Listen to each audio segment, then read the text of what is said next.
There is a $900 motorcycle quietly outselling almost everything on the planet right now, and most riders in America have never even seen one up close. It is not big, it is not loud, and it definitely does not fit the picture people have in their head when they think about a real bike. Yet it keeps winning year after year across markets most riders here never think about. And the part that does not sit right is this: even when people hear about it, they still do not want it. Not because it fails, but because it challenges something deeper about what a motorcycle is supposed to be. Stay with me until the end, because once you see what this bike really is, it changes everything. The assumption nobody questions. Ask 10 riders in America what the best motorcycle in the world is, and you will hear names like Harley Davidson, Honda, maybe Kawasaki. That picture feels so obvious, nobody questions it anymore. But the motorcycle that sells more than any of those is something most riders here have never even seen in person. It is small, it is simple, it costs less than what most people spend on parts in a single year. It is called the Hero Splendor, and it moves millions of units every year without noise, without hype, and without trying to impress anyone. That does not fit what most riders think a best motorcycle should look like. It does not have the stance. It does not have the presence. It does not carry the weight people associate with the word serious. And yet, across the world, it quietly outperforms everything in the only way that matters to the people who rely on it. That is where the tension starts. Because if the best-selling motorcycle in the world looks nothing like what riders here respect, then maybe the definition itself is built on something different than most people realize. A closer look at what riders expect begins to explain why that gap exists, what a motorcycle is supposed to be. There is a reason the bikes most riders respect look the way they do. It is not just about getting from one place to another. It is about how the machine feels under you, how it carries itself on the road, and what it gives back when you open the throttle. A real motorcycle, in this sense, has weight to it. It has stability at speed. It has enough power to sit comfortably on the highway without feeling pushed to its limit. You can hear it before you even see it, that low, steady rhythm that tells you the engine has something behind it. That sound matters more than most people admit. It is part of the experience, part of what makes a ride feel complete. The way the bike settles into a long stretch of road, the way it holds a line without effort, the way it feels planted instead of light or nervous. Those things define what a motorcycle is supposed to be for a lot of riders. Comfort plays its role too. Long seats, wide bars, room to move around after a few hours in the saddle. The kind of setup that lets you cross state lines without thinking twice about it. That is the standard most riders here measure against, even if they are not riding that far every day. None of that is wrong. In fact, it is exactly what those machines were built for. They deliver something that goes beyond transportation. They give you a feeling you cannot really replace with numbers or specs. That feeling is part of why people stay loyal to certain brands and certain types of bikes for decades. When you look at a motorcycle through that lens, something like the Hero Splendor does not even enter the conversation. Not because it cannot move someone down the road, but because it was never built to meet those expectations in the first place. That difference in purpose is where things begin to shift. If this is already challenging how you see motorcycles, hit like and subscribe so more riders actually see it, how bikes actually get used. Step back from the idea of what a motorcycle should be and look at what actually happens day to day. Most bikes here are not crossing states every week. They are not stacking miles the way people imagine when they think about open roads and long rides. They sit more than they move. You see it in garages, under covers, lined up at dealerships, waiting for the next owner who might ride them a little more than the last. Annual mileage tells the real story. A lot of riders put down numbers that would not even register as a serious season somewhere else. A few weekend rides, maybe a longer trip if time allows. Then the bike goes back to sitting, waiting for the next window of good weather or free time. That pattern is normal. It is not a problem. It is just how motorcycles fit into life here. Now, compare that to a machine that gets used every single day. Cold mornings, heavy traffic, short trips, long trips, no break between them. It starts because it has to. It runs because someone depends on it to get through the day. That kind of use changes what matters. Reliability stops being a bonus, and becomes the baseline. Efficiency is not a talking point, it is survival. When a motorcycle is used that way, the idea of letting it sit for weeks does not exist. It earns its place by running constantly, not by waiting for the right moment. That is a different relationship between rider and machine. Seen from that angle, the gap between what is owned and how it is used becomes harder to ignore. The question that doesn't sit right. Once you see that difference clearly, one question starts to hang in the air longer than it should. If a simpler machine can handle daily use without complaint, if it costs less to keep running, and if it proves itself over time in ways that matter to the people relying on it, then why does it feel so out of place here? There is no obvious mechanical reason for that rejection. It is not failing at its job. It is not breaking down in ways that would disqualify it. It does exactly what it was designed to do, and it does it consistently. That should count for something. Yet the reaction is almost automatic. Riders look at it and move on. It does not spark interest. It does not invite a second look. It feels like it belongs somewhere else, even if the job it performs exists everywhere. That disconnect is not about numbers or performance. It runs deeper than that. It sits somewhere between expectation and experience, between what a machine does and what it is supposed to represent. That tension does not resolve on its own, and the answer behind it is not as simple as most people expect. What most riders actually need. Step outside the United States, and the role of a motorcycle changes immediately.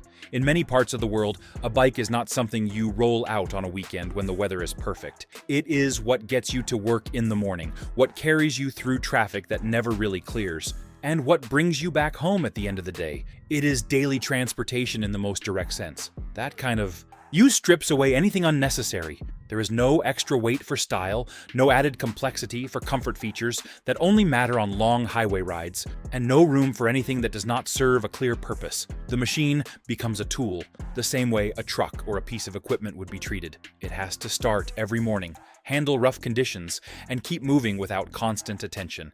The idea of owning a motorcycle for leisure does exist in those markets, but it sits far behind the basic need to get from one place to another reliably. When income is limited and every expense has to justify itself, the choice becomes simple. A motorcycle has to earn its place every single day. It has to be affordable to run, easy to maintain, and dependable over years, not just months. Under those conditions, the definition of a good motorcycle shifts. It is no longer about how it feels at speed or how it sounds pulling away from a stoplight.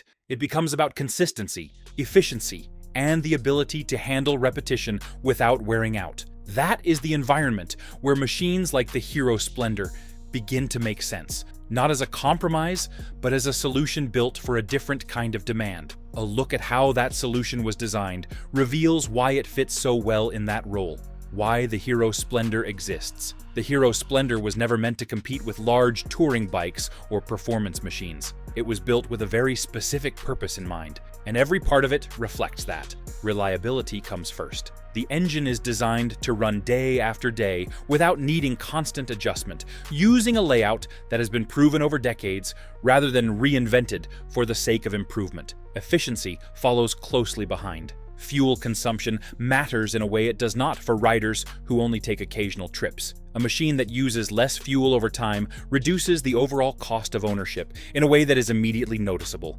That matters more than peak performance numbers or top speed, because those things are rarely used in daily conditions. Simplicity ties it all together. Fewer complex systems mean fewer points of failure. Maintenance becomes straightforward instead of specialized, and the bike can be kept running without relying on advanced tools or dealership-level diagnostics. That simplicity is not a step backward. It is a deliberate choice that prioritizes function over refinement. Seen from that perspective, the design makes sense. It is not trying to impress. It is trying to survive long-term use under conditions that would expose weaknesses quickly. Every decision in its construction points back to that goal, which is why it continues to perform consistently in the environments it was built for.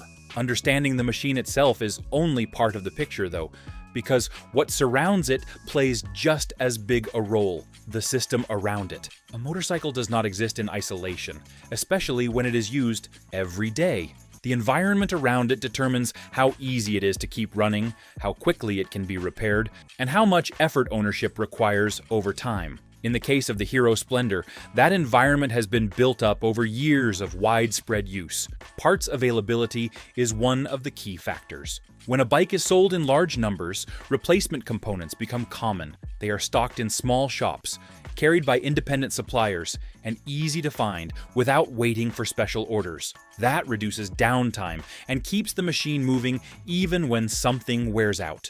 Roadside repair culture supports that availability. Mechanics do not need specialized training to work on these bikes. The design is familiar, the layout is accessible, and the repairs are straightforward. If something goes wrong, it can often be addressed quickly without needing to transport the bike to a distant service center. That kind of accessibility changes how ownership feels. The presence of mechanics everywhere reinforces the system. Knowledge spreads as more bikes are used, and that shared experience makes it easier for new owners to maintain their machines. It becomes a cycle where widespread use supports easier maintenance, and easier maintenance encourages continued use. What that looks like in the long run becomes even clearer when you follow one through years of use. What ownership looks like. Over time, time is where the differences between machines start to show. A motorcycle that performs well for a few months or even a few years can still fall short if it cannot handle long-term use without significant cost or effort. In the case of the Hero Splendor, the expectation is not short-term performance. It is sustained operation over a long period. Longevity becomes the defining trait. These bikes are expected to cover large distances over years without major failures. The engine is not pushed to its limits, which allows it to maintain consistent operation without frequent rebuilds. Components wear gradually instead of suddenly, giving owners time to address issues before they become serious. The maintenance burden stays low because of that design approach. Routine servicing is straightforward, and parts are affordable when they do need to be replaced. There is no need for constant adjustments or expensive interventions. The bike continues to function with a level of predictability that reduces stress for the owner. Seen across years rather than moments, the focus on durability and simplicity explains why this type of motorcycle continues to dominate in the environments it was built for. Scale. Most riders never see. Look at the numbers without attaching any emotion to them, and the picture becomes clear fast. The Hero Splendor is not just popular in one region or for a short period of time. It moves millions of units every single year, and it has been doing that consistently for decades. That kind of volume is not driven by trends or marketing cycles. It is driven by repeat use and long-term trust. The scale alone puts it in a category most riders here never really think about. A few thousand units sold across a dealership network can feel like success in one market. Multiply that across countries and across years, and the numbers reach levels that redefine what success actually looks like. It becomes less about competing models and more about becoming the default choice for a massive portion of riders. Consistency is what keeps that scale in place. A bike that sells well for 1 year can still fade if it does not hold up in real use. Maintaining that level of demand over decades means the machine continues to meet expectations without major changes or reinvention. It proves itself the same way over and over again, in conditions that test it daily. A closer look at ownership costs helps explain why that level of adoption keeps repeating. Cost versus use. Set aside brand names and preferences for a moment and look at the basic math of ownership. The cost of a motorcycle is not just what is paid up front. It is what it takes to keep it running over time, measured against how much it is actually used. That equation looks very different depending on how the bike fits into a rider's routine. In one scenario, a motorcycle is purchased at a high price, financed over several years, and used occasionally. The miles add up slowly, and the machine spends long stretches sitting still. Maintenance still happens, insurance still gets paid, and the overall cost continues to accumulate even when the bike is not moving. In another scenario, a motorcycle is purchased at a much lower cost and used every day. The miles add up quickly, but each mile serves a purpose. Fuel efficiency reduces ongoing expenses, and simple maintenance keeps the machine operating without large interruptions. The cost per mile drops because the bike is constantly in use rather than waiting for the next ride. That comparison is not about right or wrong.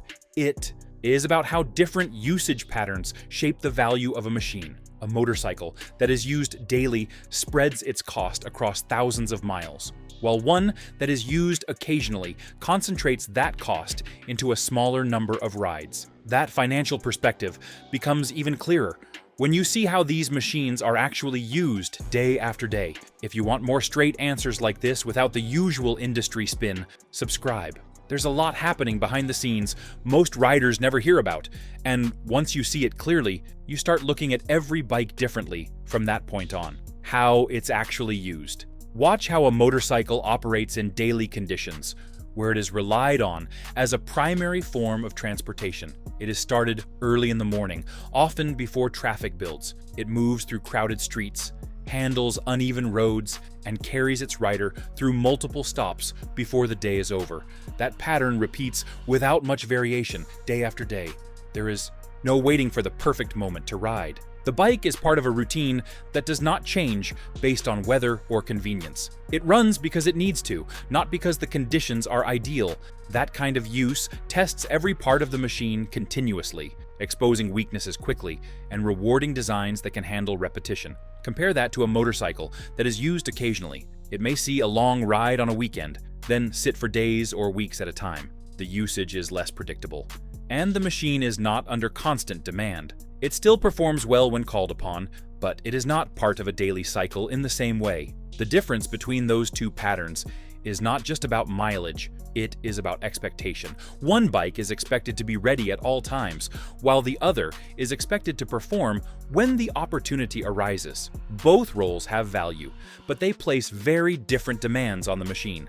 That contrast leads directly to the reason behind the gap that started this conversation. The real reason. Land it once, cleanly. The hero. Splendor is not rejected because it fails to do its job. It starts when it is supposed to start, runs as long as it is needed, and holds up under conditions that would challenge more complex machines. It proves its value through consistent use, rather than occasional performance. It is also not rejected because it lacks reliability or efficiency.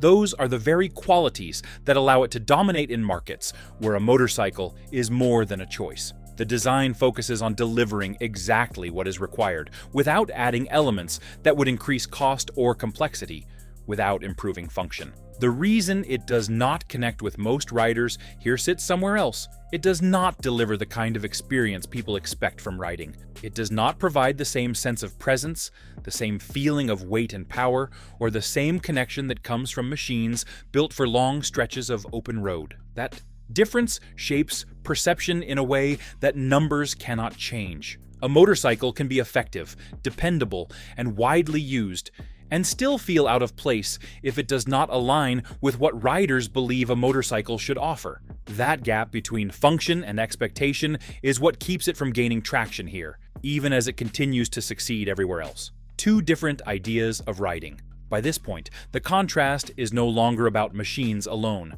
It comes down to what riding means, depending on where you are and how the motorcycle fits into your life. In one setting, a bike represents something earned. It is the result of years of work, something chosen carefully, something that reflects a certain way of seeing the road. It carries presence, and that presence matters every time it leaves the garage. In another setting, a motorcycle serves a much simpler purpose. It is there to move, to carry, to get things done without delay. It does not need to impress anyone because its value is measured by how consistently it works. The ride itself is not the focus. What the ride allows you to accomplish is what counts. Both of these ideas exist for a reason. Neither one cancels the other out. One is built around experience, the other around necessity. One is chosen, the other is required. When those two perspectives meet, they do not always align, but they do not have to. That understanding naturally leads into a broader question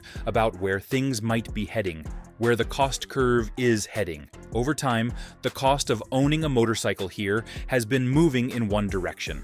prices rise, features increase, and the gap between entry-level machines and higher-end models continues to widen. Financing stretches longer, payments extend over more years, and the overall weight of ownership grows heavier with each new purchase. That shift does not happen all at once. It builds slowly, almost unnoticed, until the difference becomes hard to ignore. A bike that once felt like a manageable investment begins to carry a larger commitment. Insurance, maintenance, and upgrades all add to that total, shaping the way riders think about ownership, even if the experience of riding itself remains unchanged. At the same time, machines designed for efficiency continue to exist in other markets, operating under a different set of expectations. Their cost remains low relative to their use, and their purpose stays focused. They do not follow the same upward curve because they were never built around added features or expanding price points. Those questions are not limited to individual riders. They are being noticed elsewhere as well. What the industry already sees. Manufacturers pay attention to patterns long before they become obvious to everyone else. They track where growth is happening, where demand is steady, and where changes in cost begin to influence decisions. Across global markets, there has been a steady shift towards smaller, more efficient machines that can serve a wide range of needs without pushing ownership costs too high. That shift does not replace larger motorcycles, and it does not remove the appeal of machines built for long-distance travel or performance. It exists alongside them, filling a different role for a different group of riders. Companies respond by expanding their offerings, sometimes quietly, sometimes through partnerships, sometimes by adjusting designs to fit emerging demand. In some cases, machines built in one part of the world influence what is sold in another. Production shifts, designs adapt, and market lines blur. This change is gradual, driven by scale and long-term value. What works for a bike like the Hero Splendor can shape decisions elsewhere, even if the results look different. The final thought. After looking at how different machines are used, how they are built, and how they fit into daily life, the contrast comes down to something straightforward. One type of motorcycle is designed to deliver an experience. It carries weight, sound, and presence in a way that defines what riding feels like for many people. Another type is designed to deliver function. It moves consistently, handles repetition, and stays reliable without drawing attention to itself. It does not try to create a moment. It simply does what is required. Those two approaches don't cancel each other out. They exist because riders want different things, and the role of a motorcycle changes depending on where it's used. One isn't replacing the other. Side by side, the difference is clear. One machine gives you feeling, the other gives you function. What matters is what you want. So at the end of the day, this is not just about one $900 motorcycle. It is about what we expect a bike to be versus what it actually needs to do to win in the real world. And that gap is bigger than most riders realize. If this made you look at motorcycles a little differently, hit like and subscribe for more straight, no spin breakdowns. And I want to hear your take. Would you ever ride something like this, or does it miss the point completely?